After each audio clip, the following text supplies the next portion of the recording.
여러분의 소송 이렇게 진행됩니다. 안녕하세요. 이곳은 오늘 재판이 진행될 춘천지방법원입니다. 처음 법원에 오셔서 많이 당황스러우시죠? 잠시 후 법정에 들어가면 재판이 어떻게 진행될지 미리 설명해 드리겠습니다. 설명을 듣고 나면 법정에 두려운 곳이 아니라는 것을 알게 되실 겁니다. 자, 그럼 이제 시작해 볼까요? 민사재판이 진행될 법정의 모습입니다. 정면에 재판장과 원고석, 피고석이 보이죠? 방청석에 앉아있다가 재판장이 사건 번호와 당사자 이름을 부르면 앞으로 나가서 원고석 또는 피고석에 앉으면 됩니다. 재판장을 바라보았을 때 왼쪽이 원고석, 오른쪽이 피고석입니다. 2012 가합 9876 원고 홍길동 씨, 피고 이몽룡 씨. 재판장은 먼저 원고와 피고가 모두 출석했는지를 확인합니다. 원고 홍길동 씨, 본인이신가요? 예, 피고 이몽룡 씨, 본인이신가요? 네. 민사재판은 소송 당사자가 법정에서 한 주장을 기초로 하여 진행됩니다. 법정에 오기 전에 소장, 답변서, 준비 서면을 제출했을 텐데요. 재판장이 원고나 피고에게 제출한 서면의 내용을 진술하라고 하면 소장, 답변서, 준비 서면에 썼던 내용을 간략하게 이야기하면 됩니다. 원고는 소장의 내용을 진술해 주십시오. 네, 저는 2012년 1월 1일 피고에게 1억 2천만 원을 빌려주었는데 피고가 빌려간 돈을 갚지 않아서 소송을 제기하였습니다. 피고는 답변서의 내용을 진술해 주십시오. 네, 제가 1억 2천만 원을 빌린 것은 사실이지만 모두 갚았습니다. 법정에서 주장을 할 때 몇 가지 주의해야 할 사항이 있습니다. 첫째, 법정에서 주장하지 않은 내용은 재판부가 판결에 반영할 수 없습니다. 이것을 변론주의라고 하는데요. 자기에게 유리한 주장은 자기 책임하에 스스로 주장해야 한다는 것입니다. 아무튼 억울하니 재판부가 알아서 잘 판단해 주세요. 변론주의 원칙상 필요한 주장은 당사자의 책임 하에 하셔야 됩니다. 따라서 재판을 준비할 때에는 변호사와 같은 법률 전문가의 상담을 받아서 중요한 주장을 누락하는 일이 없도록 해야 합니다. 제가 돈을 꿔줬는데 꼬간 사람이 돈을 갚지 않네요. 마땅한 증거도 없는데 어떻게 하면 좋을까요? 만일 경제적 형편이 매우 어려워 변호사를 선임할 수 없는 경우에는 소송 구조 신청을 하십시오. 또한 법률구조공단에서는 누구나 무료로 법률 상담을 받을 수 있고 일정한 자격 요건을 갖춘 경우 변호사 선임 등의 법률 구조를 받을 수도 있습니다.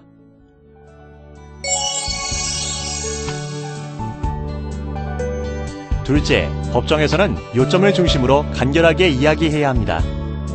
다음 사건을 기다리는 사람들이 있으므로 혼자서 너무 길게 이야기하면 안 되겠죠?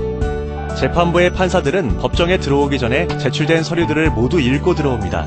따라서 중요하다고 생각되는 내용만 명확하게 이야기하면 됩니다. 저는 원래 피고랑 친했어요. 알고 지낸 지 30년이 되었는데 처음 만난 장소가 어디였더라. 거기가 소양강 댐 못 가서. 그리고 제가 피고를 수도 없이 도와줬어요. 10년 전에는 제가 큰 선물도 준 적이 있어요.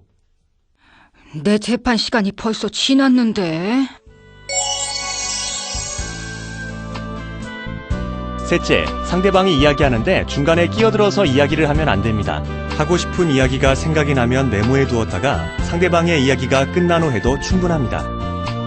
또한 법정은 재판부에 대해서 자신의 주장을 논리적으로 이야기하는 곳이지 상대방과 말다툼을 하는 곳이 아닙니다. 상대방의 감정을 자극하는 말을 하거나 상대방과 싸울 필요가 없습니다. 피고의 말은 새빨간 거짓말입니다. 왜 내가 말을 하는데 끊어? 법정에서 자신의 주장을 이야기한 후에는 주장을 증명할 수 있는 증거를 제출해야 합니다. 제가 돈을 갚은 것은 하늘이 알고 땅이 압니다. 돈을 모두 갚았다는 것을 증명할 수 있는 증거를 제출해야 합니다. 증거는 문서로 제출할 수도 있고 증인을 신청할 수도 있습니다. 보통 원고가 제출하는 서증은 순서대로 갑 제1호증, 갑 제2호증, 갑 제3호증과 같이 부르고 피고가 제출하는 서증은 순서대로 을 제1호증, 을 제2호증, 을 제3호증과 같이 부릅니다. 서증은 소장이나 답변서를 제출할 때 그 뒤에 복사본을 붙여서 재판부에 미리 제출하는데 갑 제1호증, 갑 제2호증, 갑 제3호증과 같이 번호를 매겨서 제출해야 하고 동일한 문서를 중복하여 제출하지 않도록 해야 합니다. 그리고 재판 기일에는 서증의 원본을 소지하고 법정에 출석하여야 합니다. 꼭 잘 갖고 가야지. 증거를 신청해 주십시오. 피고가 작성해준 차용증을 갑 제1호증으로, 계좌 이체 내역을 갑 제2호증으로 제출합니다. 통장 사본을 을 제1호증으로 제출하고 증인으로 변사또를 신청합니다. 계약서, 차용증, 영수증과 같이 권리 의무가 기재되어 있고 작성자의 서명 날인이 되어 있는 처분 문서는 가장 유력한 증거 자료이므로 반드시 서증으로 제출하여야 합니다. 처분 문서와 같은 중요한 서증이 제출된 경우 재판부는 작성자인 상대방에 대하여 제출된 문서가 진정하게 작성된 것인지 여부를 묻습니다. 이 문서 피고가 작성하신 건 맞나요? 상대방은 위 처분 문서가 1. 진정하게 작성된 것인지, 2. 위조된 것인지, 3. 아니면 처음 보는 것인지에 대해 답변하여야 하는데 재판장의 설명을 잘 듣고 그에 따라 사실대로 답변하면 됩니다. 원고가 차용증을 제출했는데 피고가 그 내용을 읽어보고 서명한 것이 맞나요? 제가 내용을 읽어보고 서명한 것은 맞습니다. 다른 사람이나 기관이 보관하고 있는 문서를 증거로 제출하고 싶을 때에는 문서송부 촉탁, 문서 제출 명령, 사실조회 신청을 하면 됩니다. 증거 방법으로 증인을 신청할 수도 있습니다. 증인을 신청할 때에는 증인의 증언을 통해서 무엇을 입증하고 싶은 것인지, 즉 입증 취지를 분명하게 밝혀야 합니다. 증인 신문의 필요성이 있다고 인정되면 재판부는 증인을 채택합니다. 필요성이 없다고 인정되면 재판부가 증인을 채택하지 않을 수도 있습니다. 그 사람은 제가 원고에게 돈을 돌려준 것을 봤으니 증인으로 꼭 필요합니다. 증인 신청이 채택되면 우선 증인의 주소, 전화번호 등을 기재한 증인 신청서를 제출하고 증인에 대한 여비 등 증거 조사 비용을 예납한 후 재판장이 정한 기일까지 증인 신문 사항도 작성하여 제출하여야 합니다.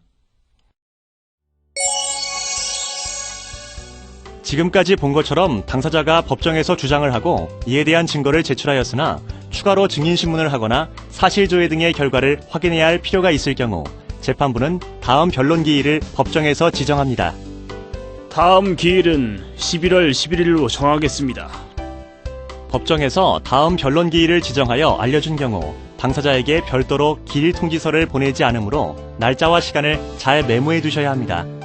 원 피고석의 책상에 비치된 법정용 메모지를 이용하면 편리합니다.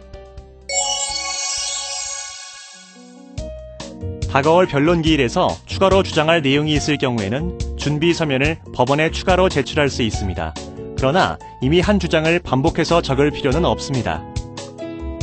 또한 상대방이 준비 서면을 받아보고 답변을 준비할 수 있도록 다음 변론 기일이 다가오기 전에 충분한 시간적 여유를 두고 준비 서면을 제출하여야 합니다. 준비 서면을 제출합니다. 피고가 제출한 준비 서면을 보내드립니다.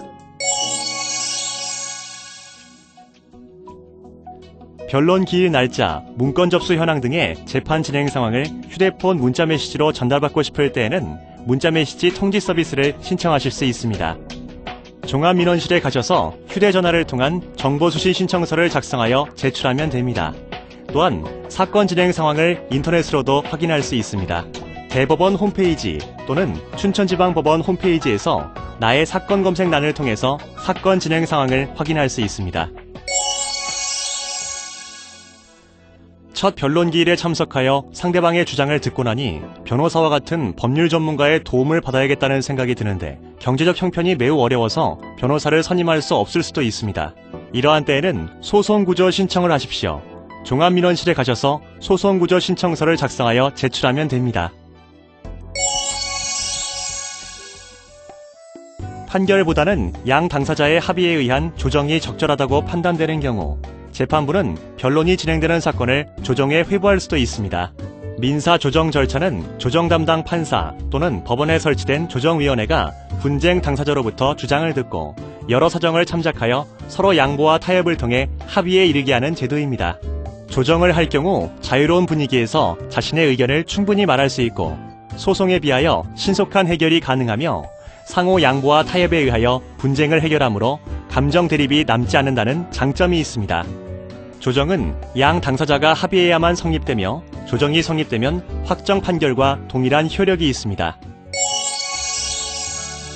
증인 신문 등 추가 증거조사가 모두 끝나고 더 이상 증거조사를 할 필요가 없을 때 재판부는 변론을 종결하고 판결 선고 기일을 알려줍니다. 재판부에 따라서는 변론을 종결합니다 라는 표현 대신 결심합니다 라는 표현을 쓰기도 하는데, 여기서 결심이란 심리를 종결한다의 줄임말입니다. 결심합니다. 재판장이 무슨 결심을 했다는 거지? 일반 민사사건의 경우에는 변론이 종결된 날부터 2, 3주 후에 판결을 선고하는 것이 보통이지만, 소액사건의 경우에는 변론을 종결하면서 즉시 판결을 선고하기도 합니다. 변론 종결하고 판결을 선고합니다. 판결을 선고합니다. 판결 선고 기일에는 재판장이 판결의 결론을 읽고 필요한 경우 그 이유를 간략하게 설명합니다. 소송의 당사자들은 소송 대리인이 없을 경우 변론 기일에는 꼭 출석해야 하지만, 판결 선고 기일에는 출석하지 않아도 무방합니다. 재판부는 판결 선고 후 판결문을 당사자의 주소지로 송달해줍니다. 판결문은 판결이 선고된 날부터 일주일 정도 지난 후에 도착하는 것이 보통입니다.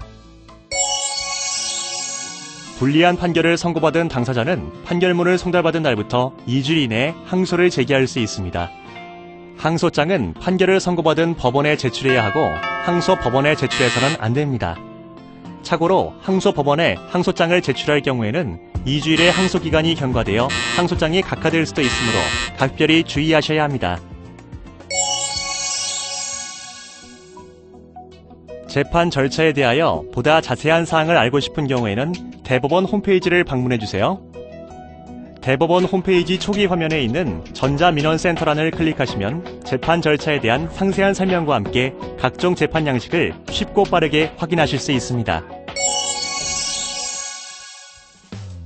이제 앞으로 진행될 재판의 모습이 머릿속에 그려지시나요? 여러분들이 재판에 이르기까지 겪었을 어려움과 법원에 오셔서 느낄 긴장감을 저희들도 충분히 이해하고 있습니다. 앞으로 여러분들의 목소리에 귀 기울이면서 성심성의껏 재판에 임하겠습니다. 자, 그럼 이제 자신감을 갖고 법정으로 들어가 볼까요?